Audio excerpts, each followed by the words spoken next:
Warriors Original Series by Erin Hunter. Chapter 1. The icy winds whirled snow into Fireheart's face as he struggled down the ravine toward the ThunderClan camp. The mouse he had just killed gripped firmly in his jaws. The flakes were falling so thickly that he could scarcely see where he was going. His mouth watered as the prey scent of mouse filled his nostrils. He hadn't eaten since the previous night, a grim sign of how scarce prey was in Leaf Bear. Hunger clawed at his belly, but Fireheart would not break the warrior code. The clan must be fed first.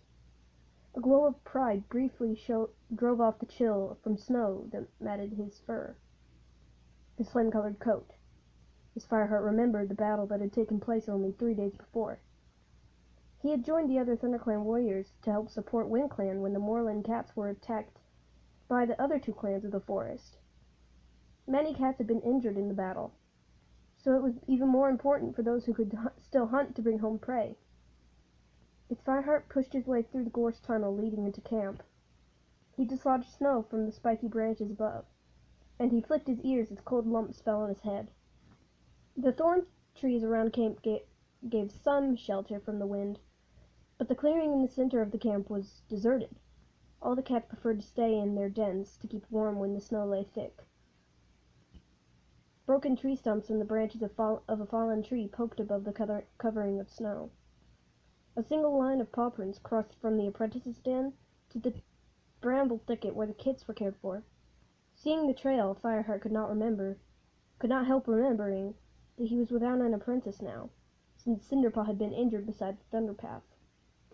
Trotting across the snow into the heart of the camp, Fireheart dropped his mouse on the pile of fresh kill next to the bushes, where the warriors slept. The pile was pitifully small. Such prey as could be found was thin and scrawny, hardly a mouthful for a famished warrior. There would be no more plump mice until New Leaf, and that was many moons away. Fireheart was turning away, ready to go back on hunting duty, when a loud meow sounded behind him. He whirled around. Shouldering his way out of the warrior's den was the deputy, Tigerclaw. "Fireheart!" Fireheart padded through the snow toward him, respectfully lowering his head, but conscious that the huge tabby's amber eyes burned into him. All his misgivings about Tigerclaw flooded through him again. The deputy was strong, respected, and an outstanding fighter, but Fireheart knew that there was darkness in his heart. "You don't need to go hunting out again tonight," Tigerclaw growled as Fireheart approached. "Bluestar has chosen you and Greystripe to go to the gathering." Fireheart's ears twitched with excitement. It was an honor to accompany the clan leader to the gathering, where all 4 clans met in peace at the full moon. "You'd better eat now," added the dark-coated deputy. "We leave at moonrise." He began to stalk across the clearing toward the high rock, where Bluestar, the clan leader, had her den. Then he paused, and swiveled his massive head to look back at Fireheart. "Just make sure you remember which clan you belong to at the gathering," he hissed. Fireheart felt his fur bristle as anger flared inside him. "What makes you say that?" he demanded boldly. "Do you think I would be disloyal to my own clan?"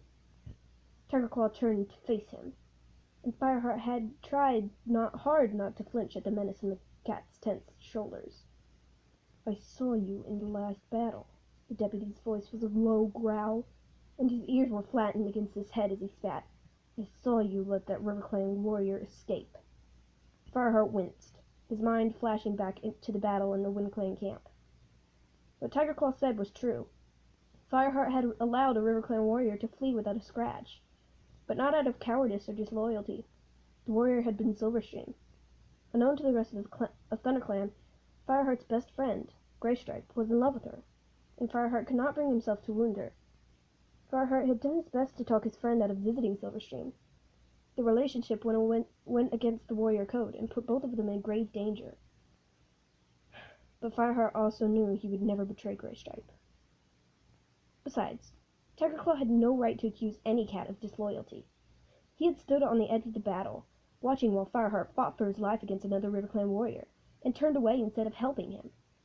And that was not the worst accusation Fireheart could make against the deputy.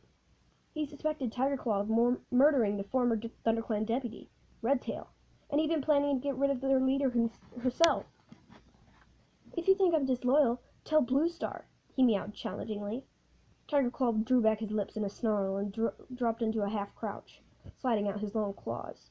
I don't need to bother Blue Star, he hissed. I can deal with a kitty pet like you. He stared at Fireheart for a moment longer. Fireheart realized with a jolt that there was a trace of fear as well as distrust in the blazing amber eyes. Tiger Claw wonders how much I know, he thought suddenly. Fireheart's friend, Ravenpaw, Tiger Claw's own apprentice, had witnessed the murder of Redtail. Tiger Claw had tried to kill him to keep quiet, so Fireheart had taken him to live with Barley, a loner who lived near the Two-Leg Farm on the other side of WindClan territory. Fireheart had tried to tell Ravenpaw's story to Blue Star, but the clan leader refused to believe that her deputy was capable of such a thing. As he glared at Tiger Claw, Fireheart's frustration returned. He felt as if a tree had fallen and pinned him on the ground. Without another word, Tiger Claw swung around and stalked away. As Fireheart watched him go, there was a rustling from inside the warrior's den, and Graystripe poked his head out through the branches. What on earth are you doing? He meowed, picking fights Tiger Claw like that. He'll turn you into crow food. No cat has the right to call me disloyal, Fireheart urged. Graystripe bent his head and gave his chest for a couple of licks. I'm sorry, Fireheart, he muttered. I know this is because of me and Silverstream. No, it isn't, Fireheart interrupted. And you know it. Tiger Claw's the problem, not you. He shook himself, scattering the snow from his coat. Come on, let's eat. Graystripe pushed the rest of the way out and bounded toward the fresh kill pile. Fireheart followed him, picked out a vole, and carried it back to the warrior's den to eat. Graystripe crouched beside him, near the outer curtain of branches.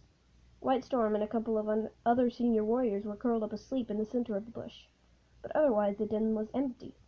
Their sleeping bodies warmed the air, and barely any snow had penetrated the thick canopy of branches. Fireheart took a mouthful of vole. The meat was tough and stringy, but he was so hungry that it tasted delicious. It was gone far too quickly, but it was better than nothing, and it would give him the strength that he needed to travel to the gathering. Graystripe had finished his meal in a few ravenous gulps. The two cats lay close together, grooming each other's cold fur. It was a relief to Fireheart to share tongues like this with Graystripe again, after the troubling time when it seemed that Graystripe's love for Silverstream would destroy his friendship with Fireheart. Even though Fireheart worried about his friend's forbidden affair, since the battle, he and Graystripe had rekindled their friendship, so it was as close as before. They needed to trust each other if they were to survive long enough the long season of Leaf Bear. And even more than that, Fireheart knew that Graystripe's support against Tiger Claw's growing hostility.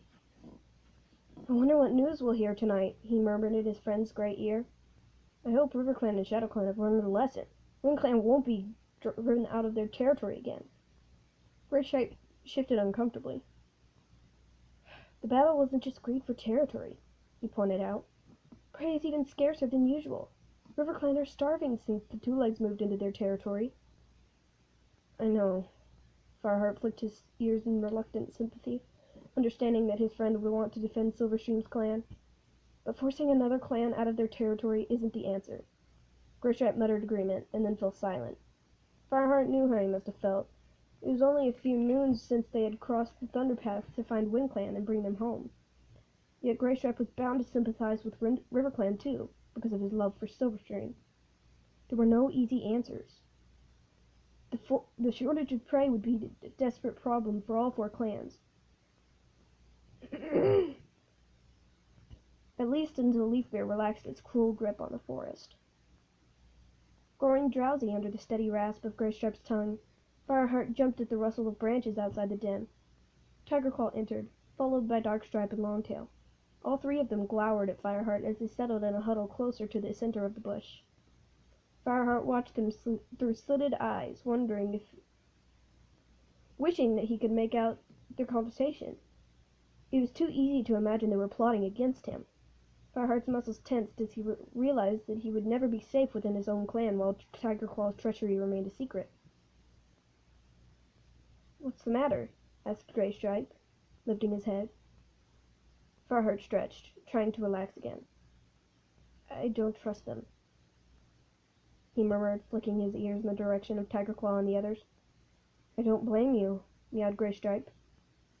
If Tiger Claw ever found out of a silver stream, he shuddered.